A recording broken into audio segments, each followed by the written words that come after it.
Video 11 with Fitness with Gerry. We're going to review some lower back exercises. Really important to maintain stability in this middle core. As was expressed in the plank video, it's important to maintain a balance between all the muscles at the core. So, for example, if you train 10 minutes of abdominals, there should be 10 minutes of training for lower back and 10 minutes for the side muscles. These training sessions don't have to happen at the same training session. You can do, for example, 10 or 15 minutes of abdominal exercises today, and then tomorrow or the next training session, you can do 10 or 15 minutes of exercises for the lower back. And then the following training session, focus on the sides. Or a combination, just to say that you don't have to spend half an hour every single training session to exercise the core. Thinking long term, you can spread it out over the various workouts that you have. Sometimes it depends on how much time you have. And if you want to do a workout, but you don't want to go to the gym, for example, or you don't feel like getting all your equipment out, if you spend 20-25 minutes on the core, that's a good enough workout. If you're not training for the Olympics, for example, training for everyday life, we just need a little bit of strength to maintain our body upright and for ease of movement. So let's get started. First one is fairly straightforward. You don't need any equipment. You just need something softer than a hardwood floor or a concrete floor. And it's commonly referred to as the Superman. There are 3 separate movements. And let me show you. So lying on your front, I like to have my hands, excuse me, checking the microphone, by my side. I am flat on the ground. The first part is raising the shoulders off the ground. And I would hold this for maybe 10 seconds or 5 seconds. And then you lower. The second part is just raising the back legs. So the knees are off the ground. I'm pushing my hips into the ground, and my feet are off the ground. And I would hold that for similar 5 or 10 seconds. And then the third movement is lifting up both halves of the body. So my pelvis and hips are flat on the ground, head is up, feet are up off the ground, and I would hold that similar for 10 seconds, whatever chosen time you have chosen on that moment. And then you can always come into child's pose either after every group of 3, or you can do numerous groups of 3 and then do the child's pose. It gets a little bit harder if you have your arms outstretched. So this is sometimes called the airplane. If you can imagine, my arms are like the wings of an airplane. And the same 3 patterns as the first one. Top half comes up for a specified amount of time, then the bottom half equal time, and then both halves. Let me show you. I am just going to show you the top half. So I'm putting my legs on the wall, but your legs would be still flat on the ground. With the airplane version, you can rotate the shoulders. So now what's happening is I am getting a little bit middle to the outside of those lower back muscles. And also when you raise this top half, the upper back gets to exercise as well. So I'm not moving this way. I am just rotating the shoulders. Okay? That's the Superman with a few variations. Really good to do. The next one is going to be something that started with a yoga position. So here is a yoga position. if you include the breathing. This is also a good position for you to spend 10 or 15 minutes a day. Either you can work on your laptop or read a book or watch TV, because it counterbalances the human problem of shoulders rounded forward.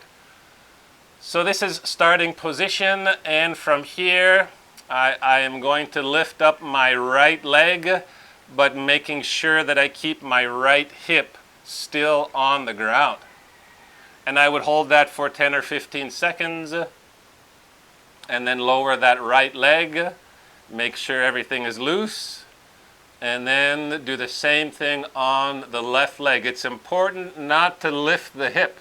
Keep that hip pushing down into the ground. Okay, a slight variation. You can lift up and then just bring your leg out sideways. Not very far, maybe 5-10 centimeters. Now I feel it a lot on the outside. And then return to center and lower the leg. And same thing on the left side. So I might hold it here for 5 seconds, and then keeping my hips still flat on the ground, I bring my leg outside, and now I'm feeling all the way on this part of the body. Then I return, and then I lower. And child's pose, as we reviewed with the first one, always good to do to decompress the spine. A little bit more difficult if you lift the hips off the ground. So now I am in position that I need to support my abdominals and lower back, specifically the lower back, so that you're not compressing on those big vertebrae at the bottom.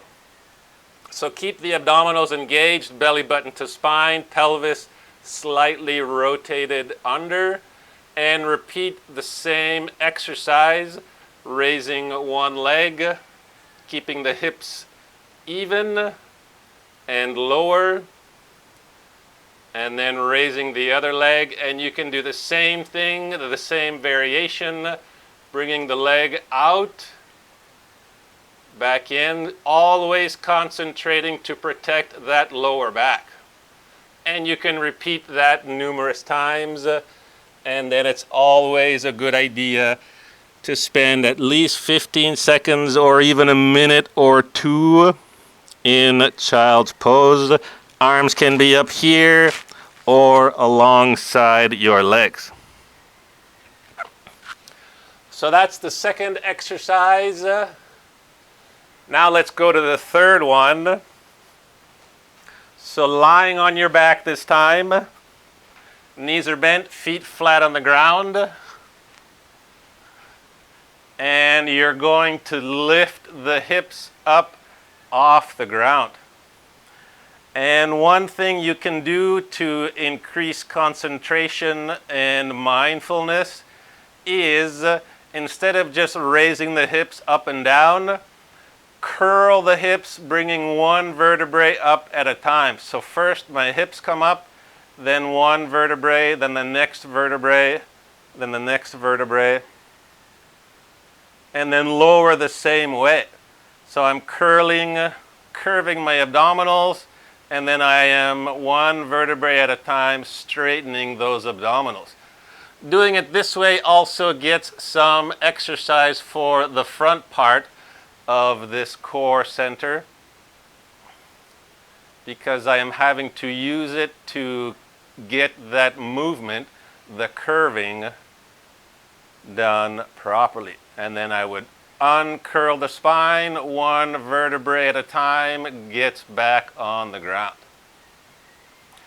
A slight variation is with one leg, so I'm going to bring my left foot a little bit closer to the center, and I raise my right foot. And I'm going to do the same thing, curling the pelvis first, and then the bottom vertebrae lifts off the ground, and the next vertebrae as high as I can go comfortably. And then I would lower, the higher vertebrae touch the ground first, then the next one, then the next one, and finally the pelvis. So you can do it this way by raising the leg before you lift the hips, or you can lift the hips first and then raise the leg.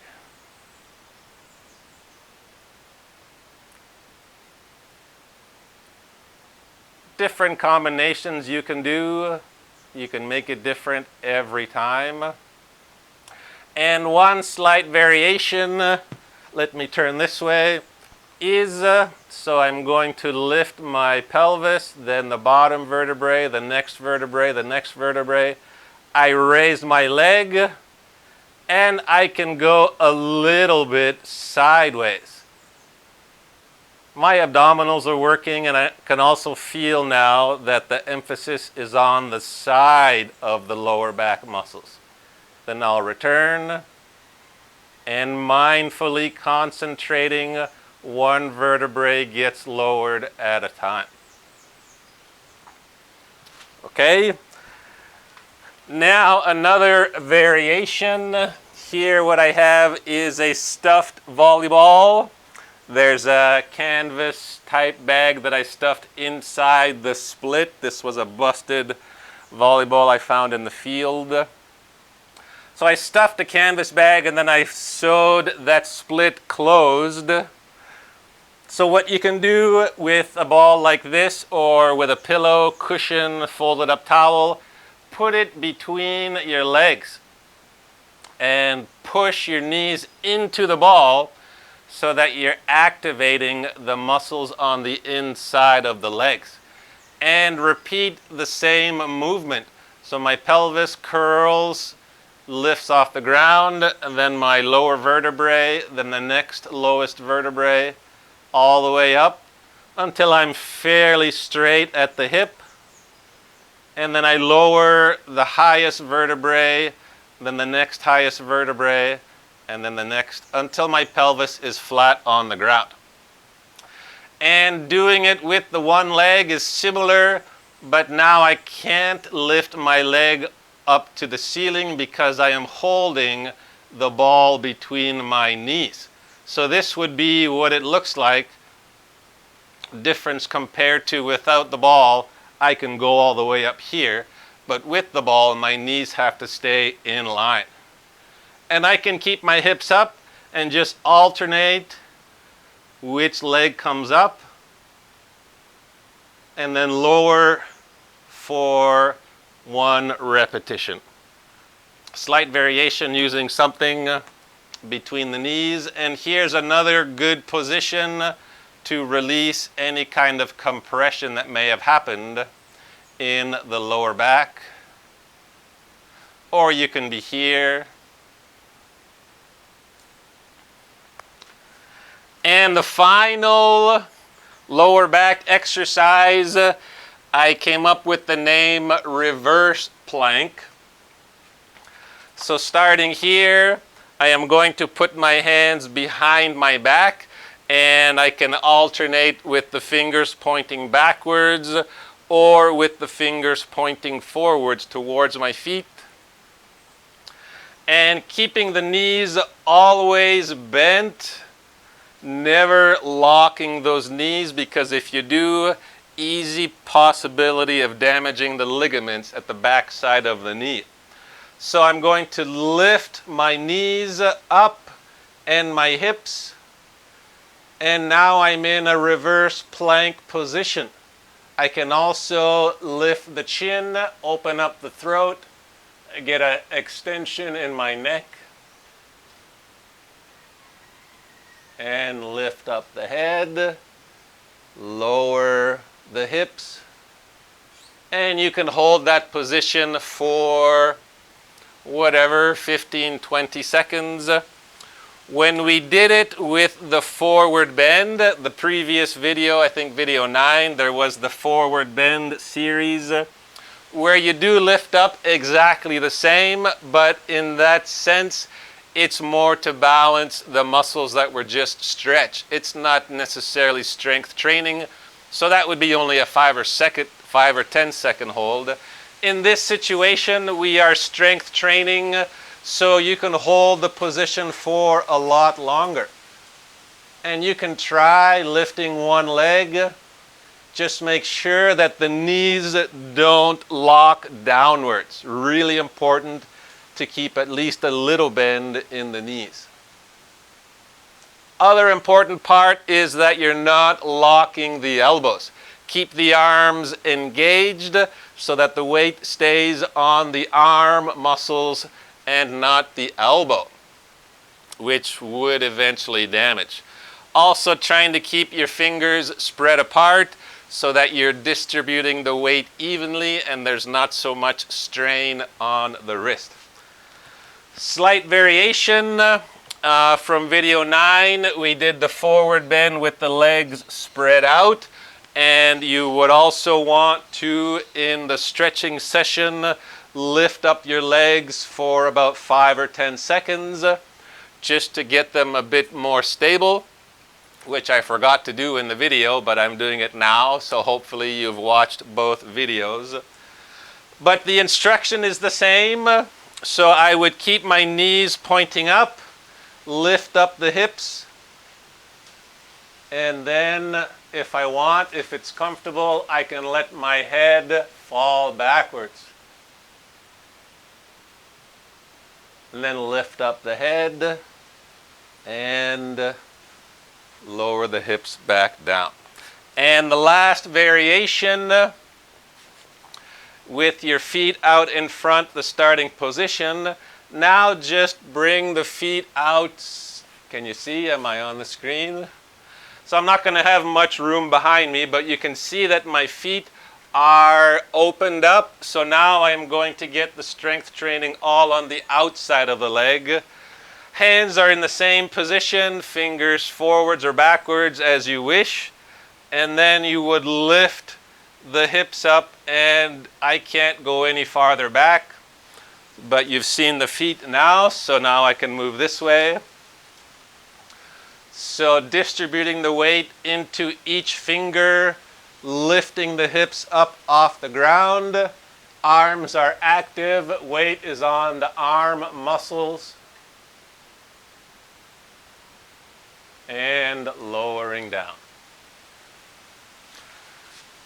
And now a bonus for the 10% of people who have the adequate upper body strength to be able to do a bridge position. So let me show you. Takes a lot of strength in the shoulders and the triceps, and also flexibility in the spine. So my hands are beside my shoulders, fingers pointing down towards my feet, and I raise my body off the ground. And I can move my feet a little bit closer. Important that your feet aren't slippery. So socks on a hardwood floor would be a bit dangerous. And in this position I can stay here. I can lower the head down for some arm work. I can also include the neck by rotating to look at one hand, returning back to neutral, and rotating to look at the other hand.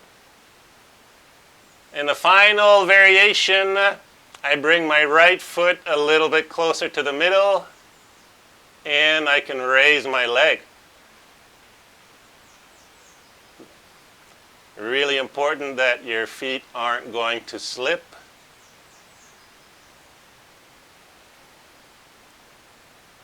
And a really good stretch on the abdomen and the organs. And controlled lower. When I reach the ground, I use my hands to lift my head to a more comfortable position.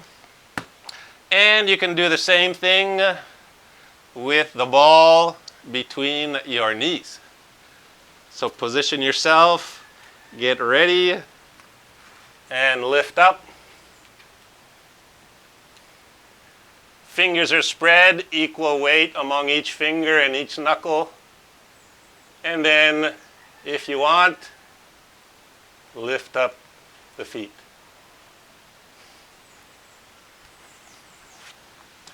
So repeating that last one, quite difficult, a lot of upper body strength required. I got a few mosquito bites. And some effective lower back exercises to add to your exercise routines. Thanks for watching. We'll see you next time.